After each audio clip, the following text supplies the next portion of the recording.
Hello everyone, my name is R N Srivastava और आज के लेक्चर में हम डिस्कस करेंगे time period of an oscillating bar magnet. अगर बार मैग्नेट किसी मैग्नेटिक फील्ड में रखा है और वो ऑसिलेट कर रहा है तो उसका टाइम पीरियड क्या होगा। और सेकेंड हम डिस्कस करेंगे मूविंग कॉइल गैल्वेनोमीटर के बारे में, उसका प्रिंसिपल। तो टॉपिक है हमारा magnetism.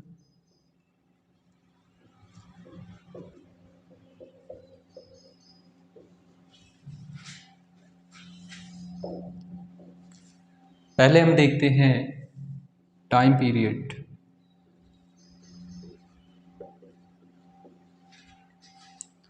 Of an oscillating bar magnet.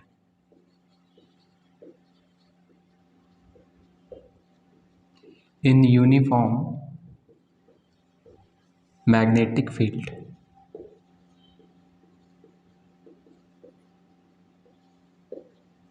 तो अगर हमारे पास सपोज ये हमारे पास यूनिफॉर्म मैग्नेटिक फील्ड है और यहाँ पे अगर बार मैग्नेट रखा हुआ है, ये हमारा नॉर्थ और ये साउथ। सपोज इनिशियली इसकी पोजीशन मैग्नेटिक फील्ड के अलोंग थी, नॉर्थ और south.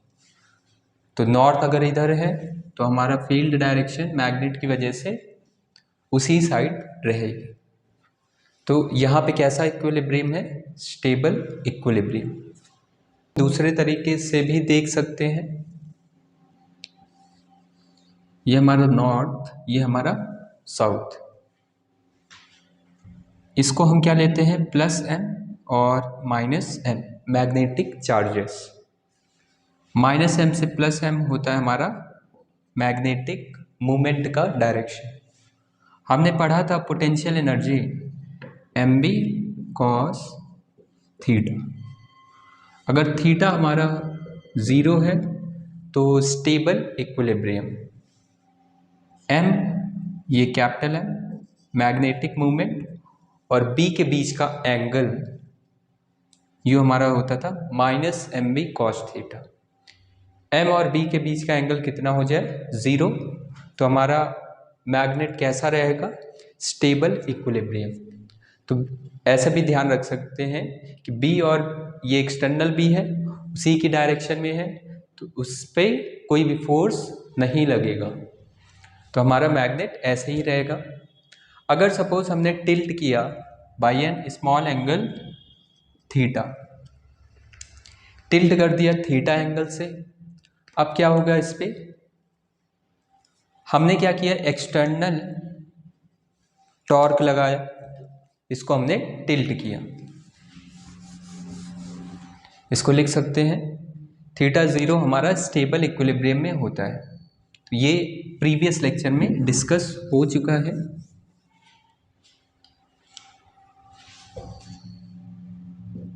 Now magnet is tilted by small angle theta. अगर हमने थीटा एंगल से टिल्ट किया मतलब हमने क्या किया? एक एक्सटर्नल टॉर्क लगाया। एक्सटर्नल टॉर्क लगाया, इसको हम क्या लिख सकते हैं? टाउ एक्सटर्नल आई अल्फा के बराबर, जो हम रोटेशन में देखते हैं। मैग्नेटिक फील्ड की वजह से कितना टॉर्क आएगा? प्लस एम पे कैसा लगेगा फोर्स? इस पे चार्ज क्या होता है? Plus m. इस पे चार्ज होता है माइनस एम। तो ये m B, m into B force हमने देखा था। जैसे हमारा इलेक्ट्रोस्टैटिक्स में हम Q इंटू ई देखते हैं, वैसे यहाँ पे M इंटू बी, यहाँ पे क्या लगेगा? M into B. हमने टिल्ट इस डायरेक्शन में किया है, टॉर्क इन दोनों की वजह से, ये अगर मार्कर है स्टेबल में था, हमने टिल्ट इस डायरेक्शन में किया स्मॉल एंगल थीटा से, टॉर्क हमें कैसा दिख रहा है, ये इसे वापस ओरिजिनल पोजीशन में लाना चाहता है। तो यहाँ पे ये वाला टॉर्क हमारा क्या है, रीस्टोरिंग टॉर्क बोल सकते हैं। इसका फॉर्मूला देखा था mb sin थीटा। यहाँ पे कैपिटल M हमारा इसका मैग्नेटिक मोमेंट है, मैग्नेटिक डाइपोल मोमेंट।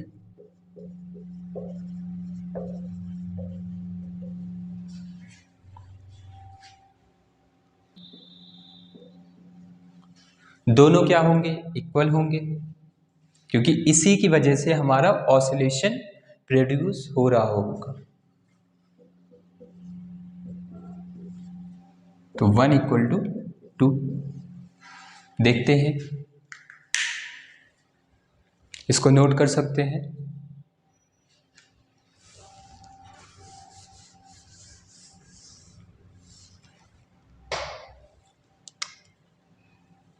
तो I alpha = mb sin theta. तो हमारा अल्फा क्या आ गया, फॉर स्मॉल थीटा। ऑसिलेशन के लिए हमारा एंगल क्या होता है, स्मॉल, मतलब I अल्फा हम लिख सकते हैं mb × थीटा के बराबर। तो अल्फा हो गया mb/I थीटा। ये हमारा कैसा दिख रहा, अल्फा = ω² थीटा। ओमेगा हमारा क्या है, ये हमारा क्या है, omega angular frequency, angular frequency. तो ω² आ गया हमारा mb/I। ओमेगा को लिख सकते हैं √mb/I। तो यहाँ से टाइम पीरियड क्या आ जाएगा, 2π/T ओमेगा का फॉर्मूला √mb/I। तो टाइम पीरियड आ गया 2π√I/M B। तो ये वाला फॉर्मूला हमें, अगर बार मैग्नेट ऑसिलेट कर रहा है किसी भी मैग्नेटिक फील्ड में जिसका मैग्नेटिक मोमेंट M है, उसका टाइम पीरियड क्या आ जाएगा, 2π√I/MB। I हमारा क्या है, moment of inertia of that magnet.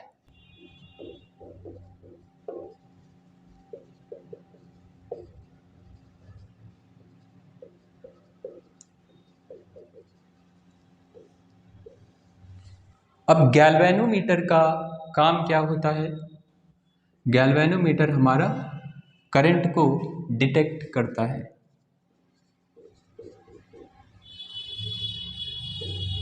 मतलब किसी भी करंट में, किसी भी सर्किट में अगर कोई भी छोटा करंट फ्लो हो रहा है, बड़ा भी होगा तो भी हमारा गैल्वेनोमीटर डिफ्लेक्शन प्रोड्यूस करेगा टू डिटेक्ट करंट। और ये हमारे क्या प्रोड्यूस करता है, डिफ्लेक्शन। इसकी नीडल में डिफ्लेक्शन आता है। तो गैल्वेनोमीटर काम कैसे करता है उसी को हम देखेंगे। हमने क्या लिया, ये मैग्नेट लिया, ये सर्कुलर टाइप के हैं ताकि हमारा जो मैग्नेटिक फील्ड क्रिएट हो वो कैसा हो, रेडियली हो। रेडियली मतलब ऐसा कुछ हो।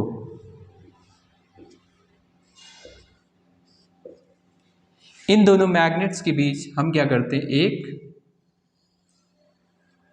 कॉइल रखते हैं, आर्मेचर कॉइल।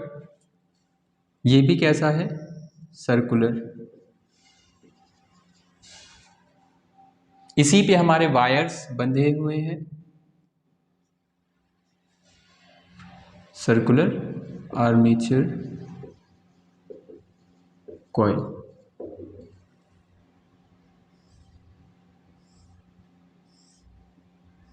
ये हमारे वायर्स की वाइंडिंग्स हैं।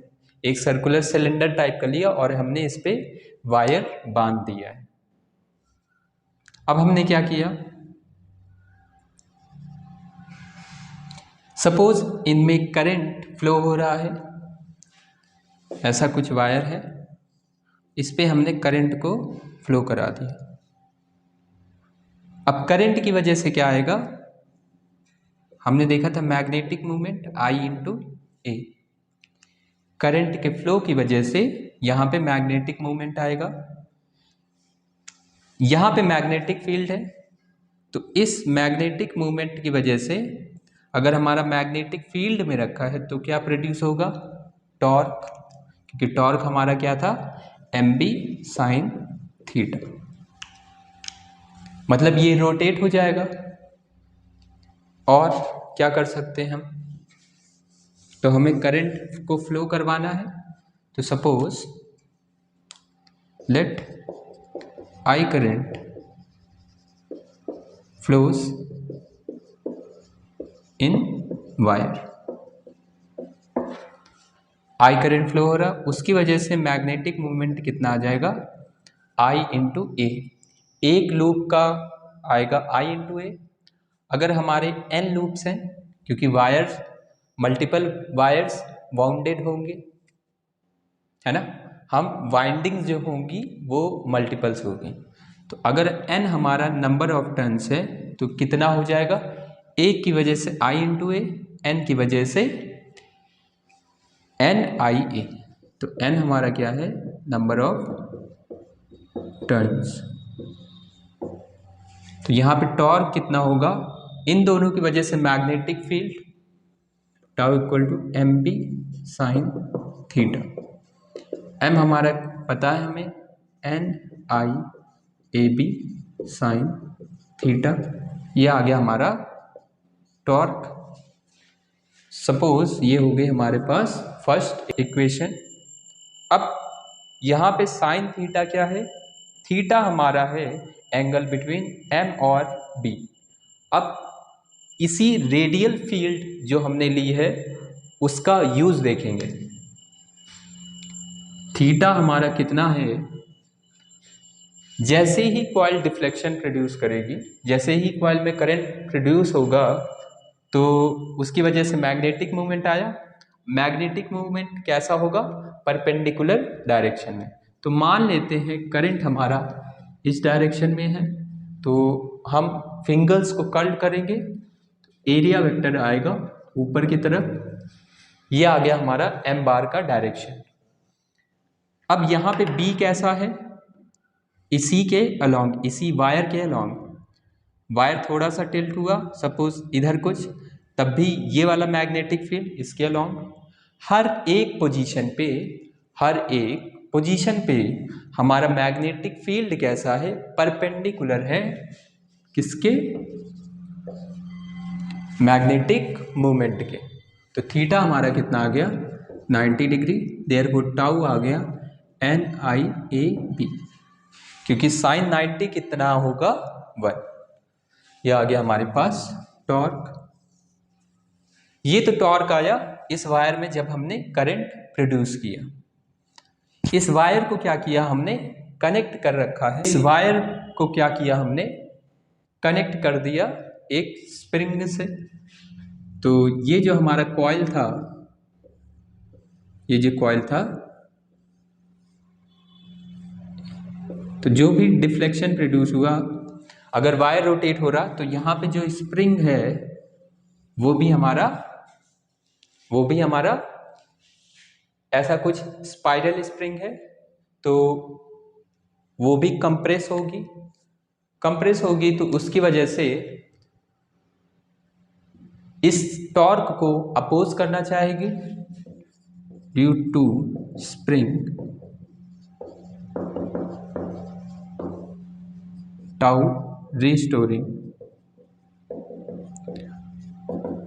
तो सपोज उसकी वजह से ये इसे रिस्टोर करेगी और हमारा एक टाइम बाद दोनों टॉर्क कैसे हो जाएंगे, इक्वल हो जाएंगे। और इसी रीस्टोरिंग की वजह से हमारा डिफ्लेक्शन प्रोड्यूस हुआ, सपोज फाई। स्प्रिंग हमारा कंप्रेस हो रही है, पास पास आ रही है, उसके टॉर्क को अपोज कर रही है।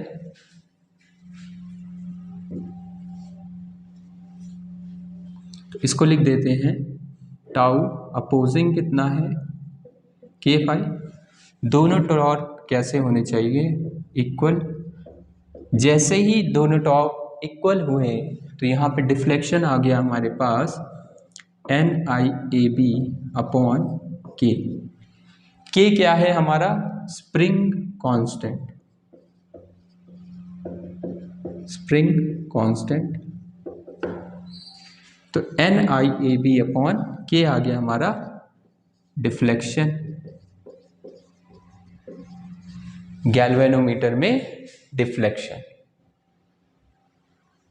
N क्या है, नंबर ऑफ टर्न्स, I हमारा करंट है, A हमारा एरिया है लूप का, B हमारा मैग्नेटिक फील्ड और K है हमारा स्प्रिंग कांस्टेंट।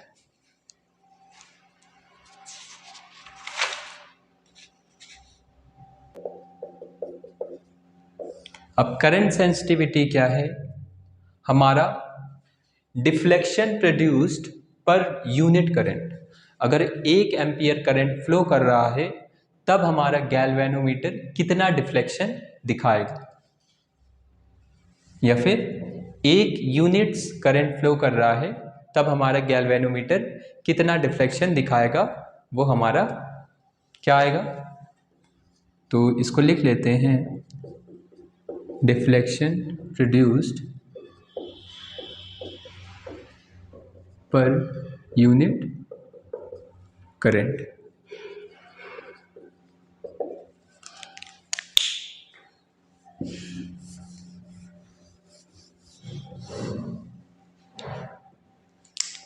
तो फाई अपॉन आई आ गया हमारे पास NAB अपॉन के। ये है करंट सेंसिटिविटी फाई अपॉन आई।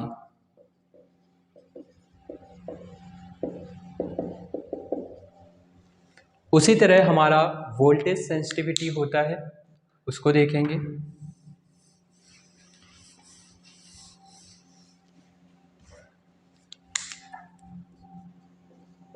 वोल्टेज सेंसिटिविटी,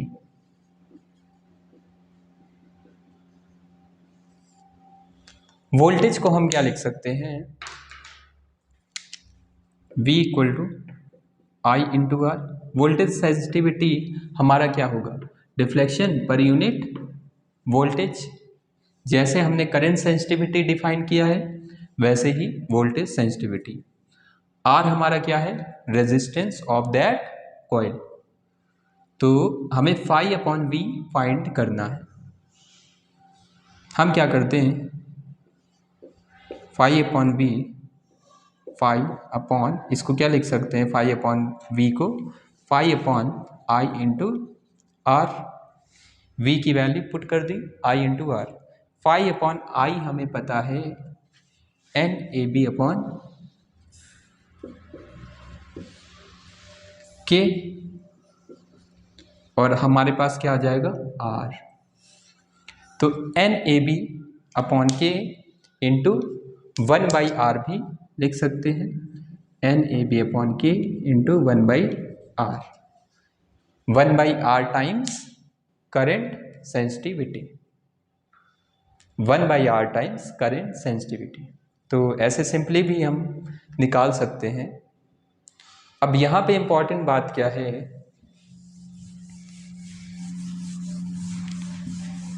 अगर हमने नंबर ऑफ टर्न्स बढ़ाया, ऊपर वाले को देखें, करंट सेंसिटिविटी कब हम इंक्रीज कर सकते हैं, नंबर ऑफ टर्न्स बढ़ा दें तो, या फिर एरिया बढ़ा दें, या फिर मैग्नेटिक फील्ड इंक्रीज कर दें तो हमारा करंट सेंसिटिविटी बढ़ जाएगा। तो हम सिर्फ देख रहे हैं करंट सेंसिटिविटी अगर हमने इंक्रीज करनी है तो हमें क्या बढ़ाना पड़ेगा, नंबर ऑफ टर्न्स। सबसे सिंपल मेथड तो नंबर ऑफ टर्न्स बढ़ा दें, या फिर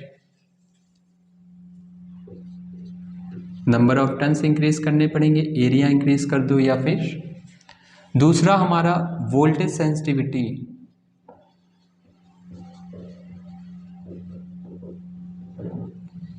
वोल्टेज सेंसिटिविटी देखते हैं।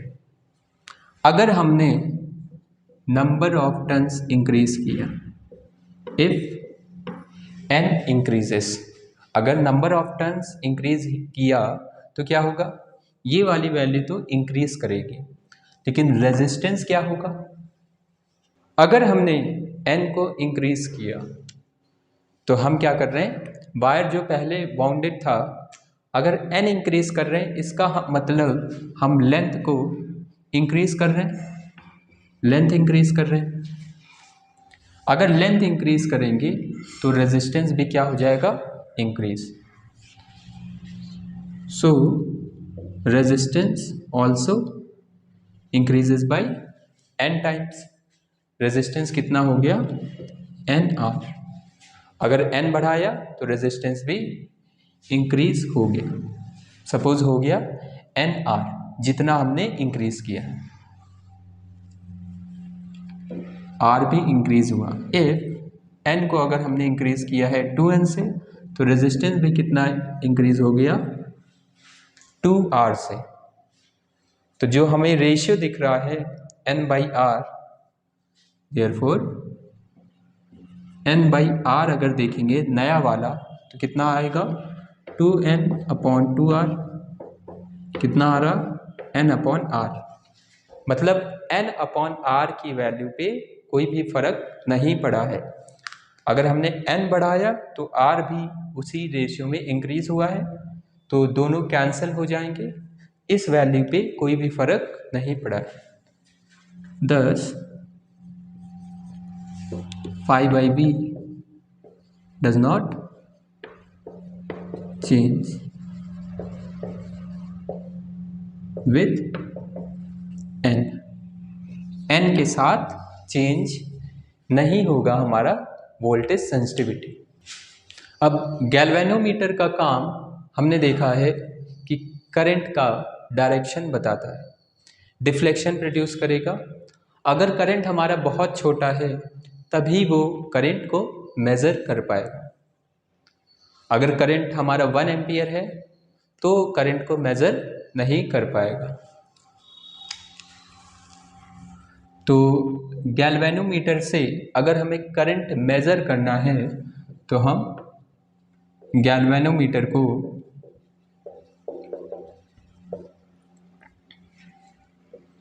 एमीटर में कैसे बनाएं। हमें तो करंट मेज़र करना है, करंट एमीटर मेज़र करता है, तो एमीटर गैल्वेनोमीटर की मदद से कैसे बना सकते हैं उसको हम देखेंगे। तो सपोज हमारे पास गैल्वेनोमीटर है जिसका रेजिस्टेंस हमारा, गैल्वेनोमीटर का रेजिस्टेंस Rg है। जिस भी सर्किट के अक्रॉस कनेक्टेड है, इस पे करंट I फ्लो हो रहा है। अगर ये I फ्लो हुआ तो हमारा गैल्वेनोमीटर में पूरा डिफ्लेक्शन दिखा देगा। अगर 0 यहाँ था तो पूरा जो भी इसका स्केल होगा डिफ्लेक्शन दिखा देगा। अब हमें क्या करना है, इसका डिफ्लेक्शन कम करना है कि करंट कितना पास हो रहा है वो हमें देखना है। तो हम क्या करेंगे, अगर हम यहाँ पे एक रेजिस्टेंस लगाएं जिसको हमने बोला शंट रेजिस्टेंस, शंट लगाया। शंट कैसा होता है, स्मॉल रेजिस्टेंस, इसका रेजिस्टेंस बहुत कम होता है। रेजिस्टेंस कम है इसका मतलब मैक्सिमम करंट, अगर किसी सर्किट में रेजिस्टेंस कम है तो मैक्सिमम करंट उसी से फ्लो करेगा क्योंकि वो कम रेजिस्ट कर रहा है। तो सपोज इसमें गया Ig करंट, इसमें गया I माइनस Ig करंट। अब हम यहाँ पे इन दोनों के अक्रॉस पोटेंशियल और इन दोनों के अक्रॉस पोटेंशियल कैसा रहेगा, सेम। इसके क्रॉस पोटेंशियल कैसा आएगा? दोनों सेम आना चाहिए, तो I G into I into R, B कितना होता? I into R. इसके क्रॉस कितना आ गया? आई इंटू करंट कितना फ्लो हो रहा? I minus I G into S. तो ये हमारा गैल्वेनोमीटर से एमीटर बनाने का प्रिंसिपल।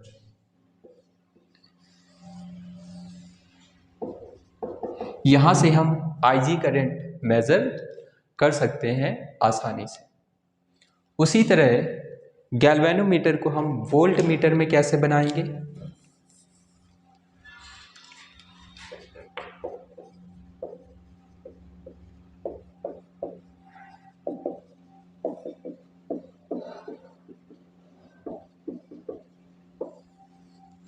आईजी को हम और क्या बोलते हैं? फुल स्केल डिफ्लेक्शन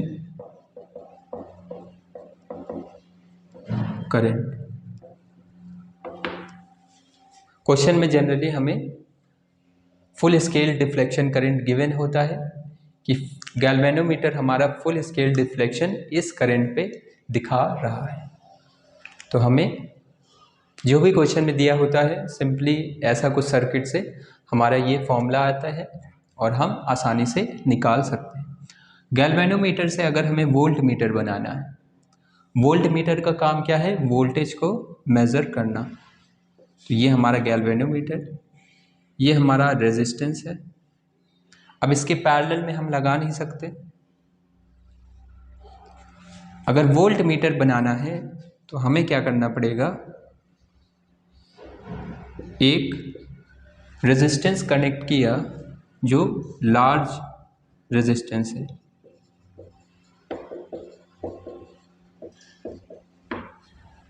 अगर लार्ज रेजिस्टेंस होगा तो इस सर्किट में से करंट कैसा होगा? कम फ्लो करेगा, धीमे धीमे फ्लो करेगा और हमारा इसके अक्रॉस वोल्टेज आ जाएगा। कितना आएगा? V equal to I R G plus are.